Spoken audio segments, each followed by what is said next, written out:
Happy Halloween and welcome to our Brampton Virtual Halloween Pumpkin Carving Celebration. My name is Rick Jacobson. I'm a full-time painter and a part-time pumpkin carver.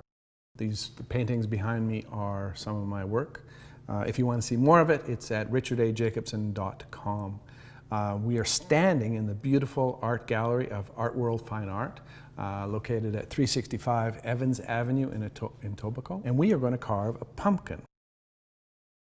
Now there's two types of pumpkin carving, two primary types of pumpkin carving. There's the relief carving, when you carve into the surface. You peel off the rind and carve into it. And then there's the other type, this type, which is called a pierced carving. That's where you just pierce right through the surface. We're going to be doing a pierced carving. In fact, this is the pumpkin we're going to be carving. We have a stencil they're going to be working from. We have several different types of tools for carving pumpkins. This is a toolkit you can pick up at Michael's or I think even at the dollar store. And these work fairly well. They won't last all that long. The plastic handles tend to break. You can buy a much more expensive set like this. These tools will last a lifetime. And considering how many pumpkins you're going to be carving, one every year for the rest of your life probably, if my life experience has anything to do with it. These are a good investment to have. These are not my set, actually. These are the gallery owner's Donna Child's set. I'm kind of envious because they're very good. I generally use a paring knife, an X-Acto blade, and a spoon from my kitchen. And that seems to work. When you're doing a pierced carving pumpkin, the first thing everyone does is cut off the top to clean it out. Now, that makes sense, but in truth, when you're trying to like put a candle in, if you're using a real candle, it doesn't make sense because you tend to lose hair on your forearms. I find that it works best if you cut out the bottom. Now, I've already cut out the bottom and cleaned it out for you. And I use a spoon like this to carve out the inside. This kit came with this handy dandy little tool. Now it might be worth mentioning that when you're carving pumpkins, you're going to be using tools, saws and knives and stuff. And these are probably not great things for small children to have in their hands. Some adults have trouble with them. So when you got little kids, you can have them watch you carve it, or you can take the small pumpkins and have them just paint faces on the pumpkins. That makes a nice activity. The other thing you can do too is to keep the seeds and paint them up and make, sew them together, make jewelry, or actually adhere them to the pumpkin. And that gives another way of entertaining the small ones. My daughter actually roasts them and eat them, so that's one thing. And she's in her 30s, and I'm still carving pumpkins for her. So get prepared. Once you start, hard to stop. All right. One of the things when you're going to be carving one of these pumpkins, once you've got all the guts cleared out, I like to thin out the surface a little bit. Just make the depth of the flesh a little bit thinner. It makes it a lot easier to carve through when you're trying to carve these types of shapes, these round shapes, through the pumpkin. Now, when you've got a sheet of paper like this, and this is just printed out from a regular printer, you can hold it onto the pumpkin either with tape or with pins. Now, I prefer pins just because masking tape tends to let go very easily. And if your pumpkin is wet, and it will get wet as you work because it's messy work, sometimes masking tape doesn't hold that well. So I tend to use pins. Now, I'm just using the colored sewing pins. I grabbed this box of pins from my friend's sewing basket, and I will return that to her when I'm done. So I'm just going to adhere the shape to the pumpkin so it doesn't move on me while I'm doing it. Now, you can sketch this out, but it's a lot easier just to transfer it from a stencil. And you can find a lot of stencils online. And like I said, they're just printed out from your regular printer, and you pin it or tape it. Now, there it is attached to the pumpkin. Now remember, you're working with a piece of paper that's flat on a round surface, so it's not going to go down perfectly. And keep that in mind when you're working on it. This is not anything to do with perfection. This is for fun. So don't beat yourself up too much.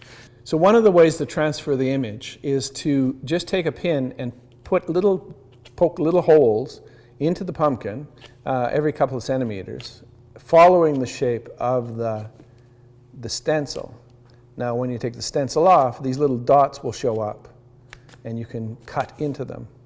That's one way of doing it, and that works perfectly well. The other way to do it is to take an X-Acto blade, and now this is the way I usually do it. I usually take an X-Acto blade and I actually carve the shape out of the paper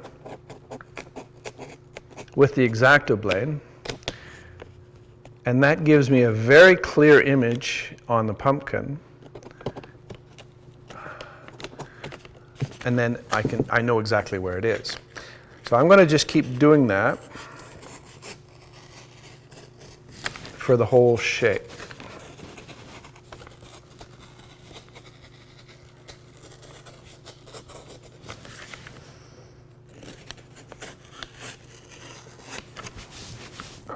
So I'm going to turn it just a little bit.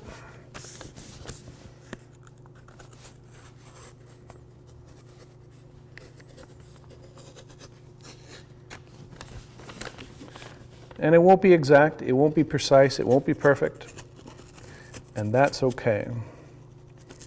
Make sure you don't cut yourself though.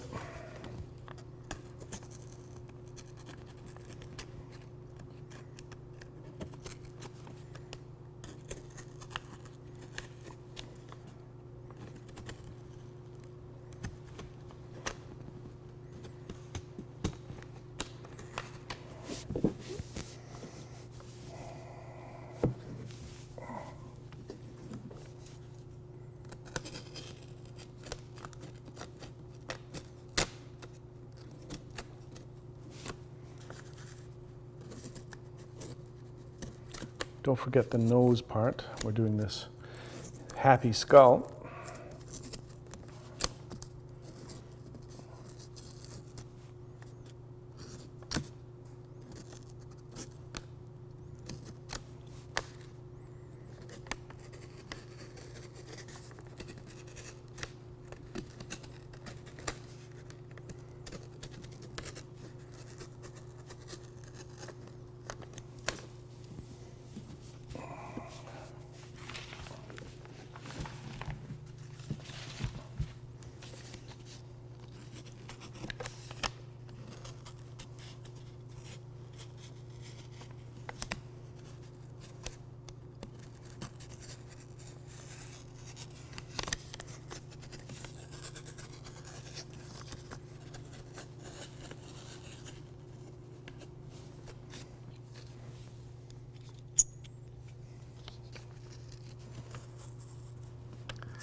And like I said, it doesn't have to be perfect.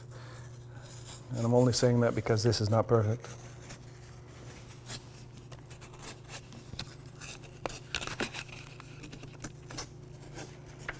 Okay, so once you've got it all transferred, either with pin or a knife, as you have decided, we can take the pins out.